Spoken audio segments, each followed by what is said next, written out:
Olá, meus irmãos, estamos aqui novamente para mais uma reunião semanal que nós fazemos.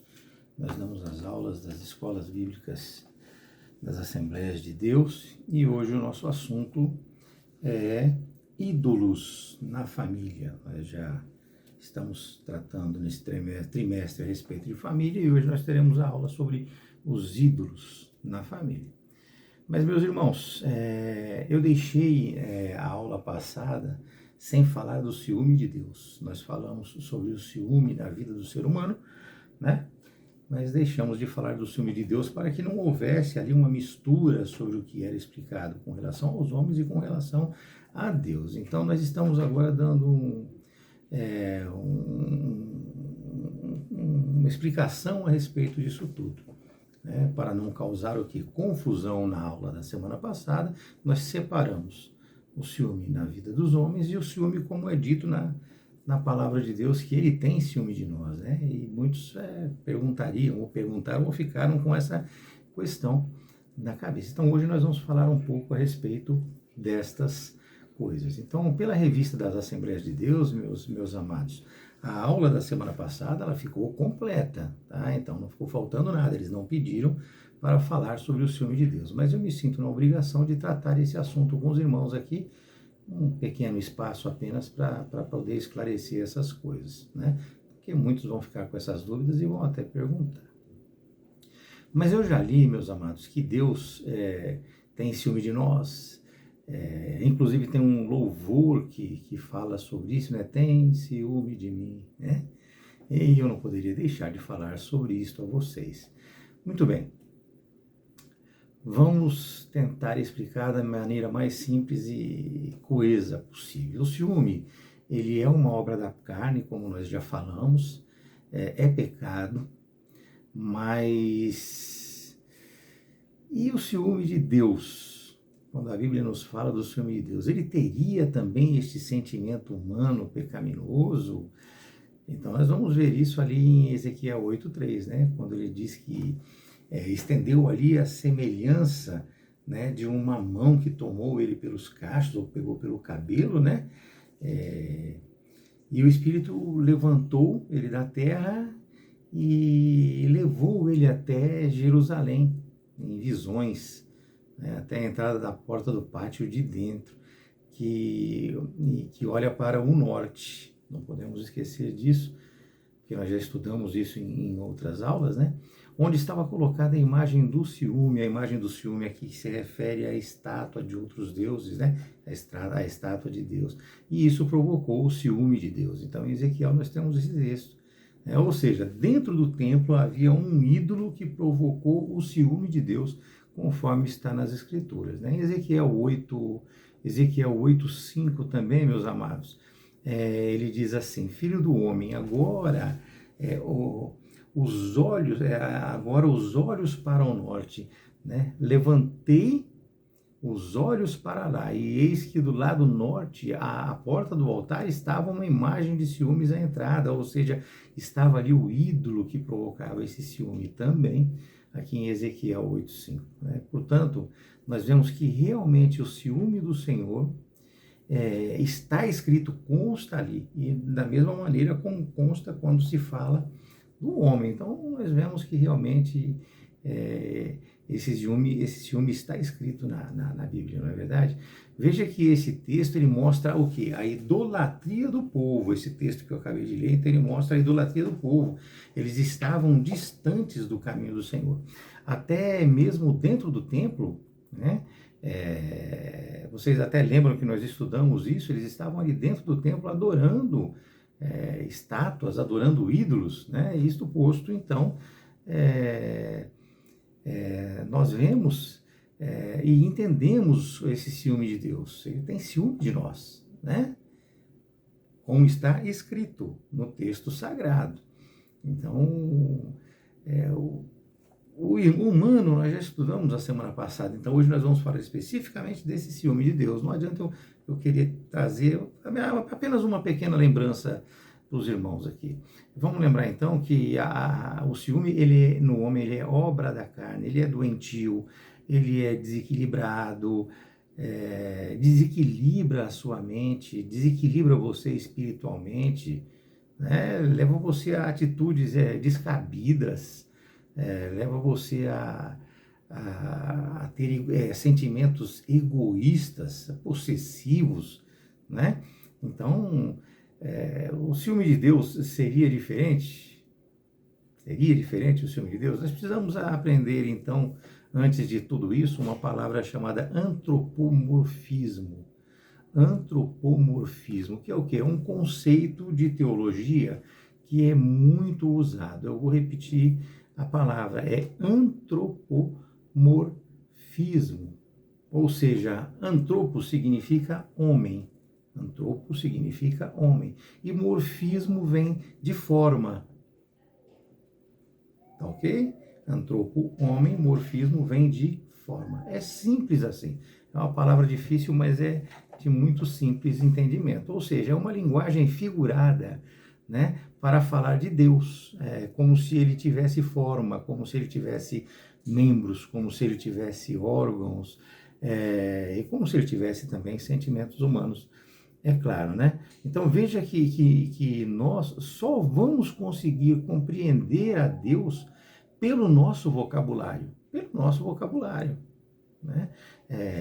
O nosso conhecimento, ele tem a ver o quê? Tem a ver com tudo aquilo, com todas aquelas coisas com as quais nós lidamos, com as quais nós estamos acostumados. Então, eles falam, a Bíblia escreve de uma maneira que nós entendamos, ou seja, tipo assim, quando se fala de uma pessoa, que uma pessoa está triste, vamos supor, eu falo para você, ó, fulano está triste, você vai entender por quê? Porque você conhece o sentimento de tristeza, né? Então nós já sabemos assim automaticamente o que isso significa, né? Esse sentimento nós já percebemos ele, nós já entendemos ele dentro do nosso conhecimento, né? Portanto, meus irmãos, a Bíblia ela vai se utilizar de muitos dessas palavras para que nós possamos entender o contexto e a relação de Deus conosco. Então ela vai falar muito sobre sentimentos, sobre formas, sobre coisas humanas, para nos servir como exemplo. Um exemplo, lá em Êxodo, meus amados, 33:20, fala de Deus como tendo face. Só que nós sabemos que ele não tem uma face. Ele é espírito, nós somos imagem e semelhança de Deus. Então, nós temos a formação dele. Mas ele não tem uma face, ele é um espírito. O espírito não tem face. Não tem face. Miqueias 4:4 fala de Deus como tendo boca, para que nós tenhamos o entendimento de que ele fala conosco, e ele realmente fala conosco, mas ele não precisa utilizar da boca para falar. É que para nós entendermos que ele fala conosco, há necessidade de que a gente tenha o conhecimento de que ele tem a boca, ou nós entendamos que ele tem a boca, né?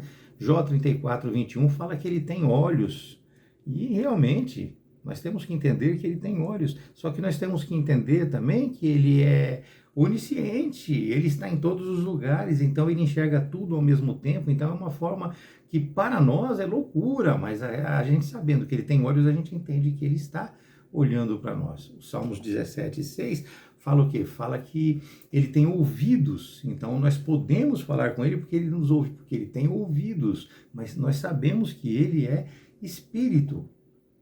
Então a palavra de Deus, a Bíblia, ela vem a nós para que nós possamos entender esta relação com Deus. Isaías 52:20, por exemplo, fala como ele tendo braços, como se ele pegasse como qualquer pessoa. 1 Pedro 6, como se ele tivesse mãos, né? Gênesis 6:6 fala assim, como se ele tivesse sentimento de arrependimento, como se ele se arrependesse, para que nós pudéssemos entender. Então, essa é uma maneira de nos falar, para que nós entendamos. Então, esse antropomorfismo é exatamente isso, é usar palavras que nós conhecemos para que nós possamos entender, né? Eu acredito que tenha ficado claro para os irmãos. Então, todos nós sabemos que Deus é espírito, ele não tem um rosto, mas a Bíblia cita a face, né? Deus, meus amados, ele não está limitado a um corpo como o nosso, ele não para quando acha uma porta, ele é a porta. Ele não para quando ele vê uma parede, ele é a parede. Toda a constituição que temos aqui é Deus, toda essa constituição é Deus. E essas colocações, elas servem para quê? Elas servem para nos mostrar que Deus fala, ouve, vê, sente, né? Mas como entender melhor, então, o chamado ciúme de Deus? Né? Nós podemos, com certeza, entender como zelo pelo seu povo. Quando fala que ele tem ciúme é para nós entendermos mais. Zelo pelo seu povo é a verdade do que ele sente por nós, do que ele tem de sentimento com relação a isso, né? No homem, como nós aprendemos a semana passada, o ciúme ele vem com um sinônimo de quê? De inveja, de não querer ver. Então, no homem ele vem com sinônimo de inveja. Já em Deus, ele também vem como sinônimo, mas ele vem como sinônimo de quê? Como sinônimo de zelo, como sinônimo de cuidado, como sinônimo de tomar conta, de cuidar. Vocês lembram na aula passada, onde eu me referi ao cuidado do pai e da mãe? Existe o ciúme, existe a inveja, mas existe também o pai e a mãe que não têm esse ciúme, não têm essa inveja, eles têm apenas a preocupação com a segurança do filho, ou seja, aquela preocupação racional, aquela preocupação equilibrada. Então aqui nós estamos falando disso, né? Então Deus é zeloso para com a sua glória e para com o seu povo. Êxodo 25, né, diz que nós não vamos adorar as imagens, né? E nem vamos dar cultos a ela. Por quê? Porque Deus é o nosso Senhor, né? E Ele é um Deus zeloso. É isso que diz a palavra de Deus em Êxodo 25. Ele é um Deus zeloso e Ele visita a iniquidade dos pais nos filhos até a terceira, quarta geração daqueles que aborrecem. E nós já demos aula a respeito do que é esse visita a iniquidade dos pais nos filhos até a terceira e quarta geração. Nós ensinamos isso já para os irmãos também, é só procurar lá que acha, né? E em Isaías 42:8, meus amados, diz assim: eu sou o Senhor, este é o meu nome, é a minha glória, pois não a darei a outrem de maneira nenhuma, nem a minha honra às imagens e esculturas. Portanto, meus amados, fica claro que Deus não poderia permitir ao povo viver na idolatria, nem profanar o seu templo. Portanto, nós precisamos entender que o ciúme de Deus é, na verdade, o zelo por tudo relacionado a Ele, e não inveja, como no caso do homem, é zelo por tudo relacionado a Ele. Ele estava triste com o que estava acontecendo naquela época, na época de Ezequiel, quando eles passaram por todos aqueles pecados e idolatrias que eles praticavam, que nós já estudamos também, e assim ele mostra o pecado cometido e aí ele alerta sobre a vinda da sua justiça. Ele fala que a justiça dele está ali, né?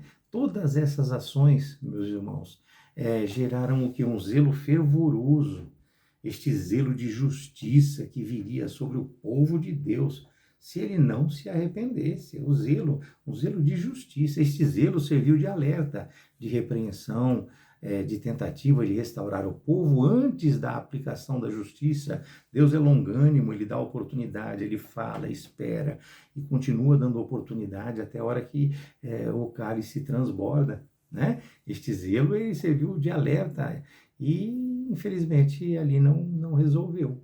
Então, ele teve que entrar com a sua justiça. Então, o termo ciúme de Deus, ele também é utilizado para mostrar o quê? Para mostrar a aplicação da sua ira, né?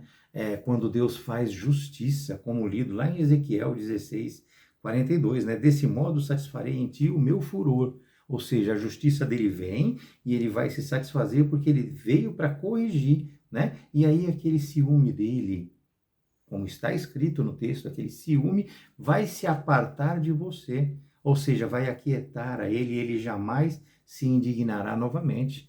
Então vem também como ira, mas nesse sentido que nós acabamos de ler, ok? Então espero que vocês tenham entendido a diferença entre o ciúme humano e o ciúme de Deus. Se precisarem que a gente se aprofunde um pouco mais, basta pedir nos comentários que a gente vai fazer um estudo mais aprofundado para vocês, ok?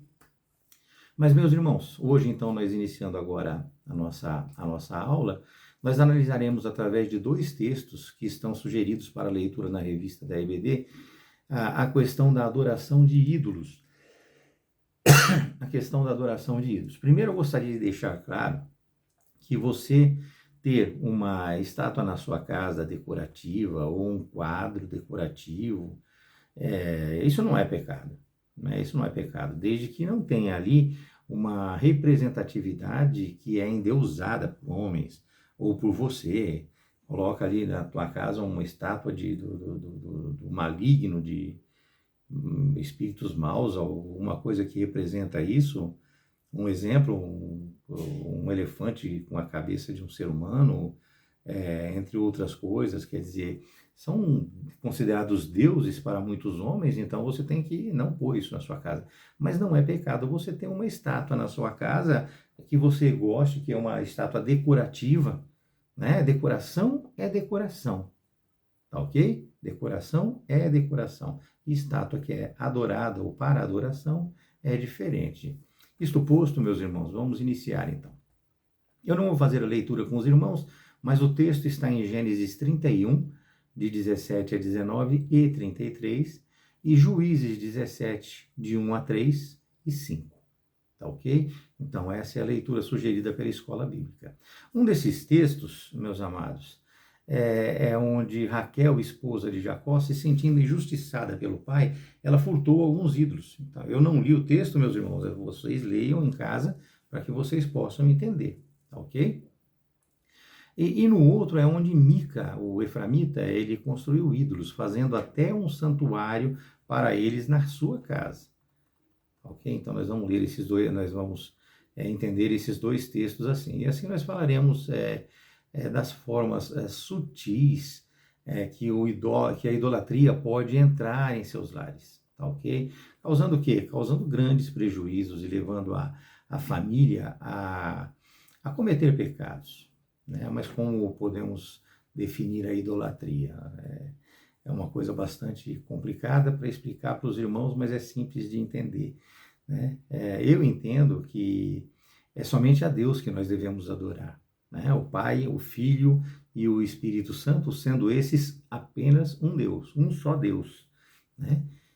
Que é de fato o Criador. Meus irmãos, todo pagão, conforme explica Paulo em Romanos, ele está condenado. Não tenham dúvida disso. Todo pagão ele está condenado. Porque nem mesmo aqueles que ainda não ouviram o Evangelho, aqueles que nunca ouviram falar de Deus, eles são inocentes. Por quê?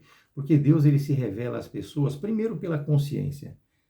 Primeiro pela consciência. Muitas vezes você nunca prestou atenção, mas quando você faz alguma coisa, você sente que você está fazendo alguma coisa errada. Você se esconde, você disfarça. Então você sente. Então Deus ele se revela a nós primeiramente pela nossa consciência e segundo pela própria criação, o entendimento da criação, o não se saber como tudo surgiu, quem veio primeiro, o ovo ou a galinha. Eu não canso de falar isso para vocês, né? Quem veio primeiro, o ovo ou a galinha? Então, o não saber como tudo surgiu, como as coisas foram criadas, tirando à parte, é claro, um monte de teoria que, como o próprio nome já diz, é teoria, né? Então, é difícil. Então, nós precisamos entender isso. A nossa consciência e a própria criação já revela Deus para nós, né? Tanto uma quanto a outra, né?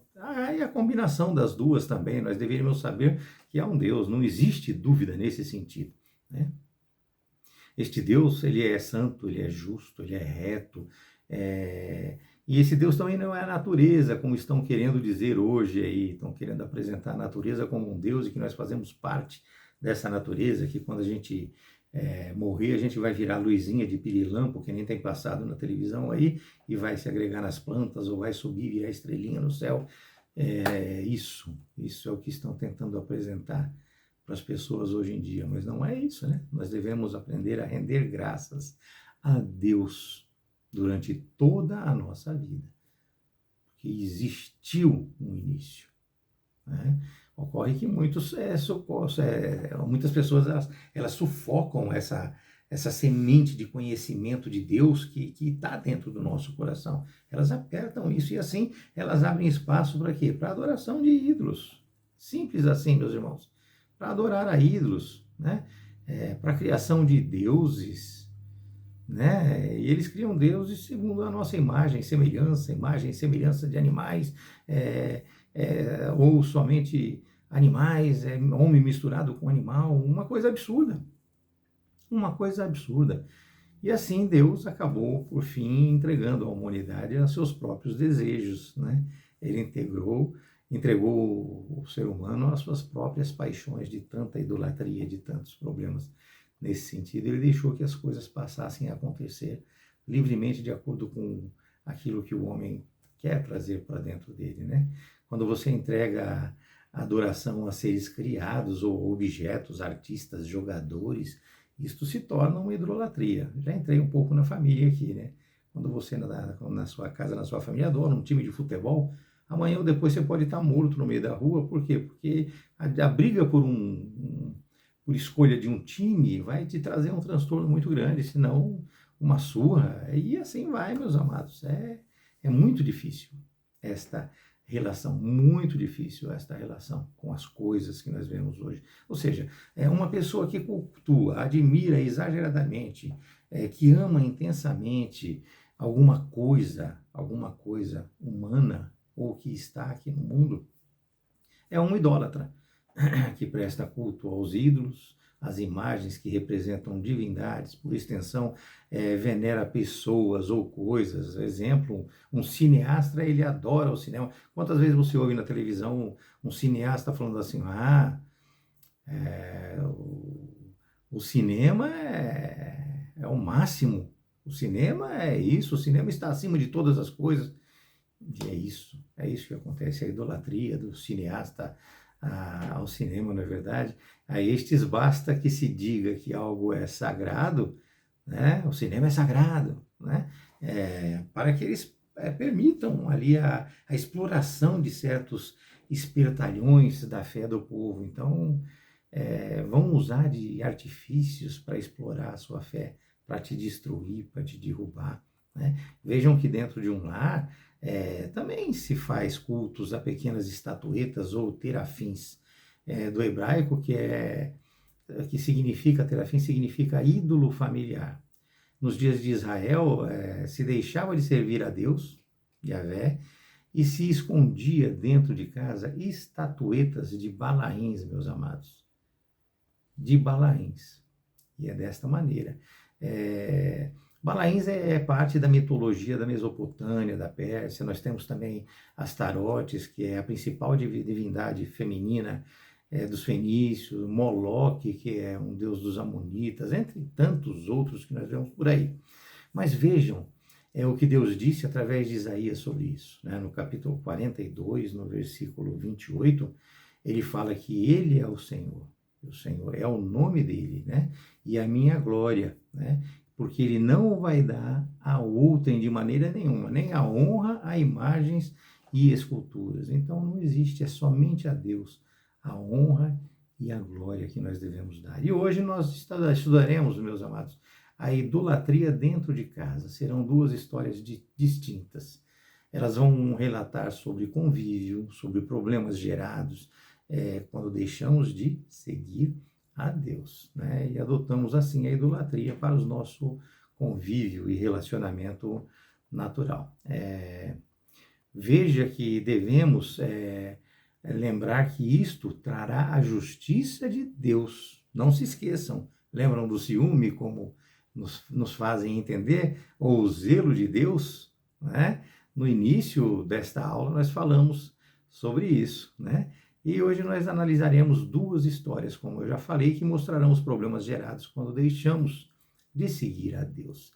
Veremos o caso de Raquel, esposa de Jacó, que sabia que Jacó servia a Deus e que este Deus ele era poderoso, porque ela via a prosperidade de Jacó, a prosperidade da família, né? E que não admitia a fabricação de ídolos, adoração de ídolos, de qualquer representação de imagem, qualquer representação de imagem ele não admitia. Haja visto que ninguém jamais viu Deus, não é verdade? Ninguém jamais viu Deus. E se não viu Deus, como é que pode querer se copiar a Deus? Portanto, é impossível se ter ou reproduzir uma escultura que verdadeiramente represente Deus, né? Então, uma adoração a Deus é e deve ser feita através do quê, meus amados? Através da reverência, através do temor, como nós costumamos falar continuamente, né? Quase todas as aulas nós falamos sobre o temor a Deus, né? Que é reverência, que não é ter medo, é reverência. E o cumprimento da sua palavra, nós precisamos cumprir a sua palavra, né? Através do caráter, da beleza, da santidade de Deus. A primeira Coríntios 16, 29, fala que nós devemos tributar a Deus a glória de vida ao seu nome, que nós devemos trazer para eles ofertas, né? E quando nós entrarmos nos seus átrios, né? E nós devemos adorar ao Senhor na beleza da sua santidade. E é dessa maneira, né? É dessa maneira. Vamos iniciar falando um pouco de Jacó, que servia ao Deus dos seus pais, Abraão e Isaque. Ele entrou na família de Labão, seu sogro, sem saber que o seu sogro era pagão. Os filhos de Labão, eles foram criados, meus amados, em meio à idolatria, né? Havia na casa de Labão estatuetas e pequenos deuses, aqueles dos quais nós falamos há pouco, né? Então, nós vimos isso em Gênesis 31, de 19 a 34. A razão que levou Jacó à casa de Labão foi o parentesco. Por quê? Porque Labão era seu tio. E ele trabalhou para Labão. Durante esse trabalho que ele teve, ele se apaixonou por Raquel e teve que trabalhar 14 anos para tê-la como esposa. Porque ele trabalhou os primeiros 7 anos, mas Labão o enganou, né? E obrigou ele a se casar com a filha mais velha, ou seja, com Leia. E aí ele teve que trabalhar mais 7 anos para poder casar com a sua Raquel, aquela por quem ele se apaixonou verdadeiramente, né? Mas ele casou primeiro com a Leia. Resumindo um pouco, né? Com as esposas e os filhos e também com muitos servos, ele saiu fugindo dali, né? Ele acabou fugindo das terras de Labão e tomou o caminho de Canaã. Ele tomou o caminho de Canaã e indo embora, voltando para sua parentela, né? Mas Raquel, meus irmãos, ela furtou as imagens. Por quê? Porque ela sabia que ela não receberia herança do pai tendo fugido, né? Tendo fugido. Então ela roubou aquelas imagens. O que acontece? Essas imagens aí, quem as possuía, garantia para si a herança do pai. Então o motivo do furto foi esse, já adiantando para os irmãos, né? Então ocorre que Labão e seus filhos, quando chegaram, eles resolveram ir atrás deles, né? Ir atrás do povo que estava com Jacó e que foi embora com a intenção de matar todo mundo, ou no mínimo de fazer eles voltarem. Se vocês quiserem ler a respeito disso, isso vai estar em Gênesis 31, de 22 e 23. Né? Labão, ele acreditava que orando para essas estatuetas de deuses, essas estatuetas, né, o ajudariam. Estes eram terafins, ou seja, eram ídolos do lar, adorados pelos povos semíticos, né? Eles eram feitos de madeira, de pedra, feitos de barro.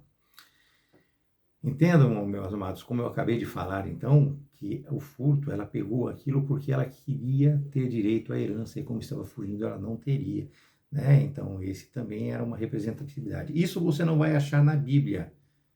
Isso você não vai achar na Bíblia, isso está em livros históricos, contemporâneos, daquela época, né? Então, a historicidade conta isso. Então, você ter a posse desses ídolos te garantia a herança.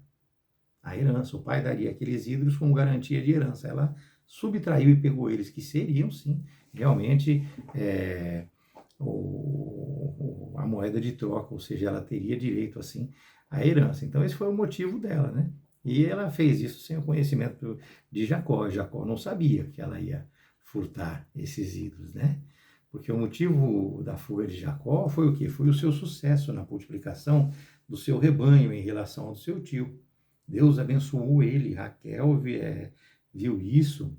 Então, meus irmãos, nós precisamos entender que ele queria ir embora porque ele estava bem, ele queria voltar para a sua casa e ela não queria perder a herança. Então, quando Jacó começou a prosperar muito, né, e começou a ter muito sucesso, como eu falei para os irmãos, passou a ter um certo ressentimento por parte de quem? Dos filhos de Labão contra Jacó, né? E assim eles reclamavam com o pai, viviam ali reclamando com o pai, e aí o semblante dele para com Jacó começou a ficar um pouco diferente. Lá em Gênesis 31:2 diz isso, né? Diz que Jacó, por sua vez, ele reparou no rosto de Labão, que não era muito favorável a ele, né? Como anteriormente. Anteriormente foi tudo alegria, felicidade, mas agora já não era mais favorável a ele. Então, Deus veio ali e falou com ele para que ele voltasse às terras do seu pai, ou seja, para a sua parentela. E assim ele reuniu as esposas e falou da sua decisão. E assim, meus amados, depois de 14 anos trabalhando por suas duas esposas e mais 6 anos para poder prosperar, ou seja, após 20 anos, ele decidiu voltar para a casa dos seus pais. Voltar para a casa de seus pais, né? Ocorre que Labão ele descobriu a fuga. Quando ele chegou, ele descobriu, né, a fuga e descobriu também o furto dos ídolos, né? E aí ele foi atrás de Jacó, como nós já falamos, e quando alcançou Jacó, ele passou toda a caravana ali por revista. Foi muito ríspido, né? Mas Jacó não sabia do furto, então inocentemente ele permitiu tudo e se submeteu a ele, a Labão, né? Mas a Raquel foi quem furtou os ídolos. E para que ela não fosse pega por ninguém, ela colocou os ídolos, escondeu, ela sentou sobre eles e ela alegou o quê? Que ela estava no período menstrual para não se levantar. E naquela época era muito rigoroso durante esse período, né? E aí Labão não encontrou os ídolos, porque não tocou nela, não fez com que ela saísse dali, né? 1 Coríntios 10, 1 Coríntios, meus amados, 10, 19 e 20, diz que o sacrificado ao ídolo não é nada, ou que o próprio ídolo não tem valor nenhum.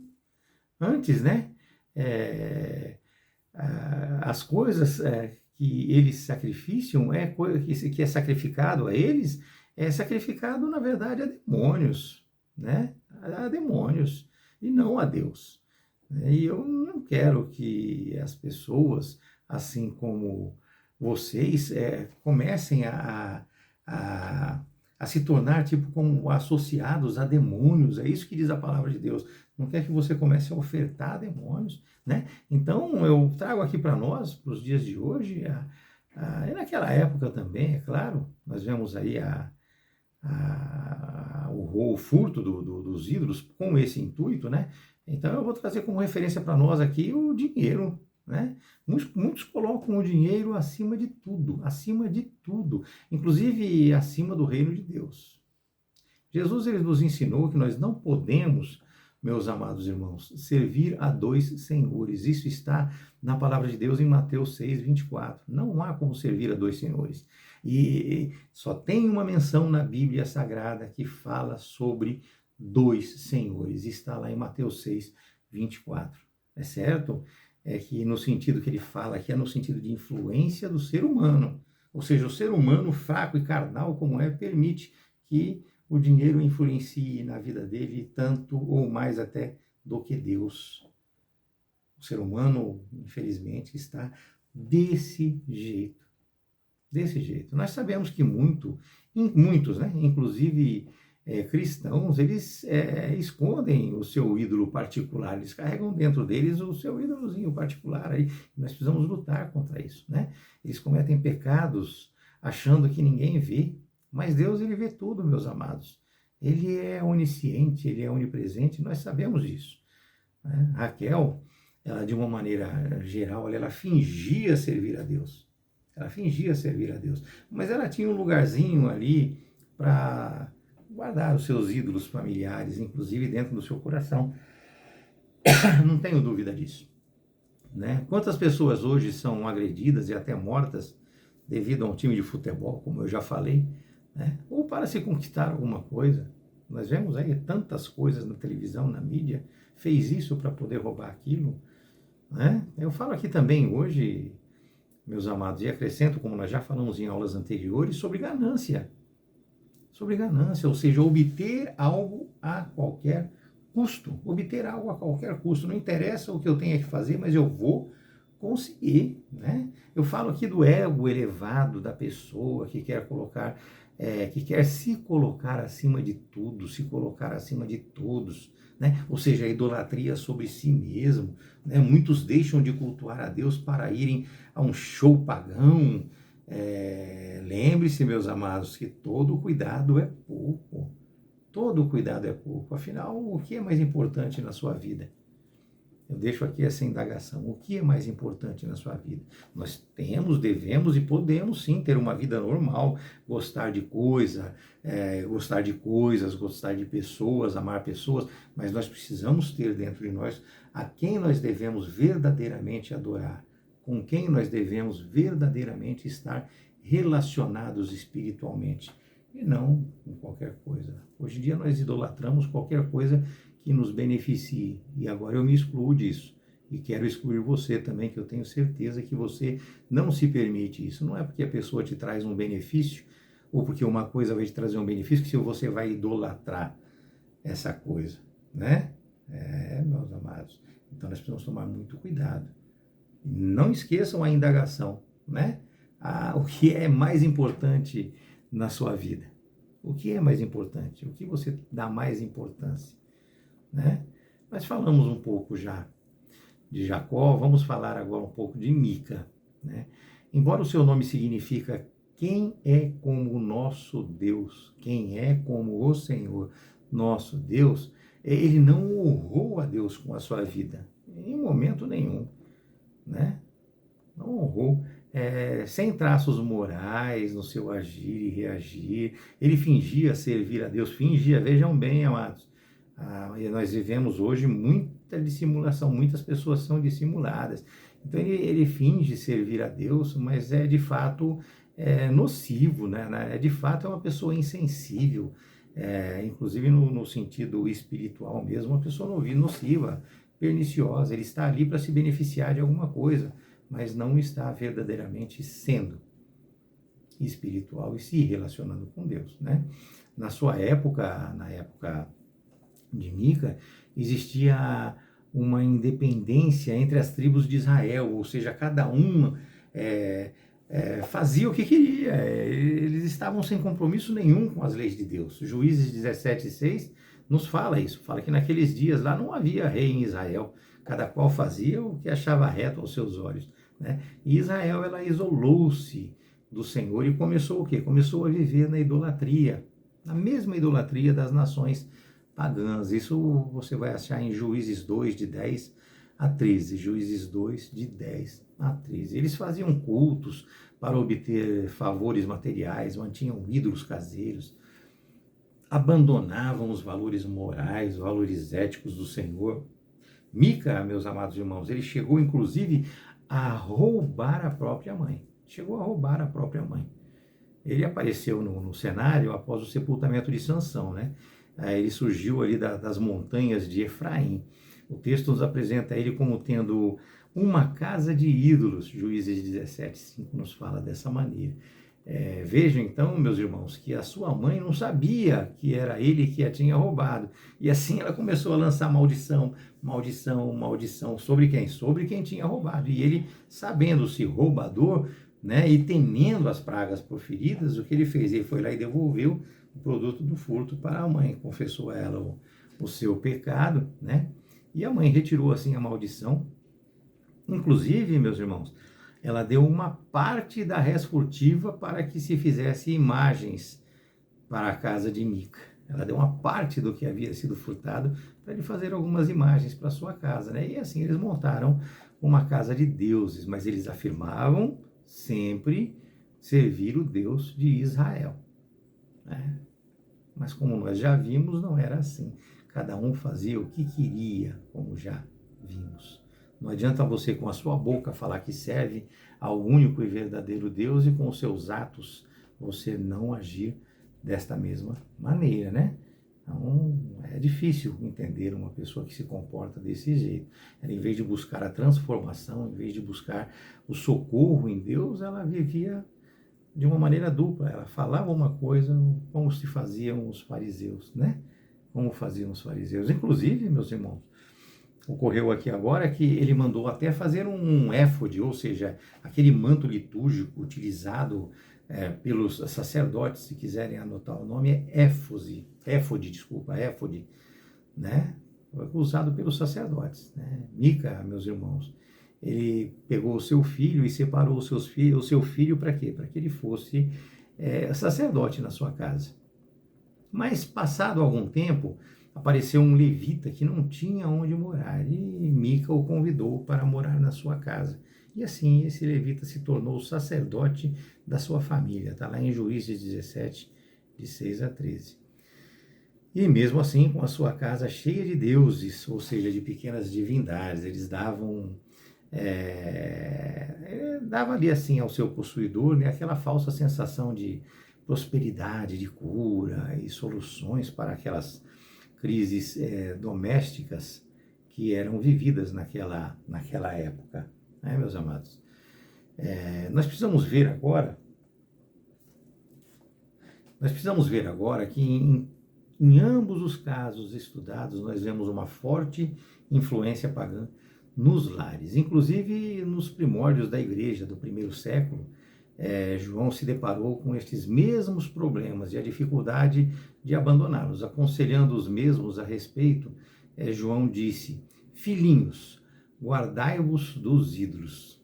Curto e grosso, simples e objetivo. Filhinhos, guardai-vos dos ídolos. Lembre-se, amados, que a vida de Cristo, ela é espiritual. Né? Ela é loucura para aqueles que vivem na carne ou no mundanismo. Então, o mundo, ele vive aquilo que ele vê, aquilo que ele sente, né? E não vive pelo que requer verdadeiramente uma vida cristã. Veja que qualquer coisa pode ser um ídolo, como nós já falamos, e eu repito aqui para os irmãos: um emprego, um carro, uma TV, dinheiro,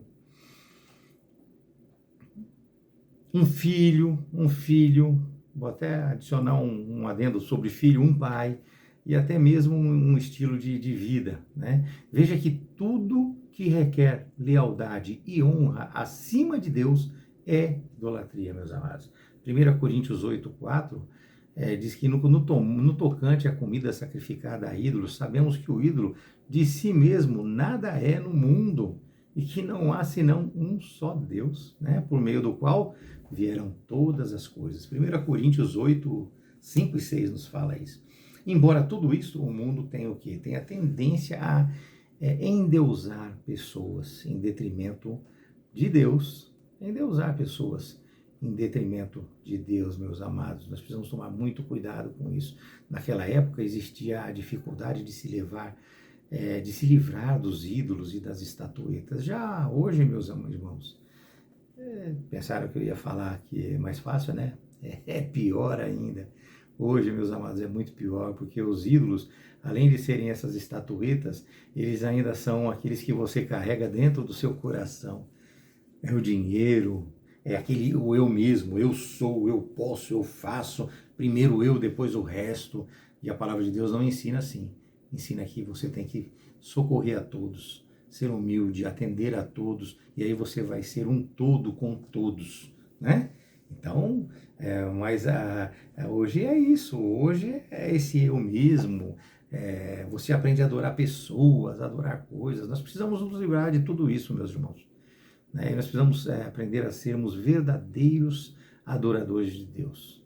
João 4:23 diz mas vem a hora já chegou, né? Que os verdadeiros adoradores vão adorar o Pai em espírito e em verdade. E aqui estamos nós precisamos ser assim, nós precisamos buscar isso, né? Porque são estes que o Pai procura, Ele está procurando a estes, a nós, aqueles que estão adorando em verdade e em espírito, meus irmãos. Somos nós que Ele busca, só que nós temos que nos entregar cada vez mais e entender o contexto bíblico para poder nos portar da maneira como devemos nos portar.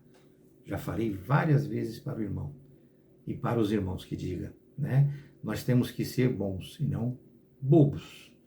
Então, nós aprendendo, tendo conhecimento, nós vamos saber o limite das coisas, meus irmãos. E assim é que nós vamos nos tornar o sal da terra, na verdade, a luz do mundo, como apresenta Mateus 5,13. Mateus 5,13, lá no Sermão do Monte. Nós precisamos aprender a investir na família e a criar barreiras espirituais e morais que nos blindem dos ataques e influências pelas quais nós passamos continuamente nesse mundo. Que nada tome o lugar de Deus na sua vida e assim, mas só assim mesmo, meus irmãos, nós conseguiremos ter equilíbrio, coerência, respeito, moralidade e ética. Veja que a mídia se coloca como neutra, ela vem entrar como neutra, mas na verdade ela está apenas querendo noticiar, né? Querendo noticiar. E ela não foi inventada pelo diabo, como muitos falam. Ela quer apenas noticiar, só que ela quer noticiar o quê? Aquilo que nos influencia, aquilo que vai atrapalhar a nossa relação. Nós precisamos prestar muita atenção nisso, né? O fato é que essa mídia ela faz parte do dia a dia do homem. Televisão, celular, rádio, computador, cinema, entre outros. O que nós não podemos é ser manipulados por elas. 1 João 2, 16, 17 diz o quê? Diz que tudo o que há no mundo, a concupiscência da carne, a concupiscência dos olhos, a soberba da vida, não procede do Pai, mas procede do mundo. Ora, o mundo passa, bem como também a sua concupiscência, aquele, porém, que faz a vontade de Deus permanece eternamente. Meus irmãos, eu vou falar agora de um filho, ou um marido, ou um amigo que você idolatra, embora você não entenda assim. Quando isso ocorre,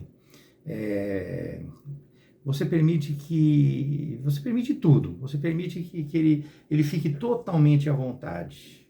Ele nunca vai ouvir um não da sua boca. Por quê? Porque você quer estar com ele do seu lado, você quer mimá-lo, você quer cuidar dele. Ele não vai ouvir um não. Então ele vai começar a abusar, a se aproveitar, vai começar a vir para cima e tentar tirar de você o máximo que ele pode. A educação, ela vem com o sim e vem com o não com o abandono, com o deixar à vontade. Quando eu falo abandono, não é abandonar fisicamente ou materialmente ou de alimentos, não. Eu falo abandonar e assim, não deixa ele fazer o que ele quiser, ele merece. Ele merece, ele é meu reizinho, ele é meu filhinho do coração, então deixa. Ou então você trabalha, você não tem tempo, você deixa os outros cuidar, eles vão fazendo o que eles querem e da maneira como eles querem. E aí a criança começa a bater, a brigar, a exigir, e você vai, perdendo o controle. E a criança, o seu marido, o seu irmão, o seu tio, o seu primo, o seu amigo começa o quê? Começa a exercer dominação sobre você. Isso é muito perigoso. Isso é muito perigoso. Cria uma dependência emocional da sua parte. Você depois fica com aquilo te martirizando, te angustiando e não pode fazer nada. Não adianta você ter uma vida triste e frustrada em prol da felicidade de outra pessoa simplesmente porque você não educou, não cuidou, não tratou e não impôs limites na relação. Então, é isso que eu gostaria de falar, que isso pesa muito nos relacionamentos familiares. Hoje, o medo de perder, você deixa de ser feliz para agradar outra pessoa. E vou dizer uma coisa triste para você, ela não vai reconhecer. Amém? Que esta aula tenha podido orientar vocês e eu agradeço muito a participação de todos vocês. Que Deus abençoe a todos. Viu? Muito obrigado.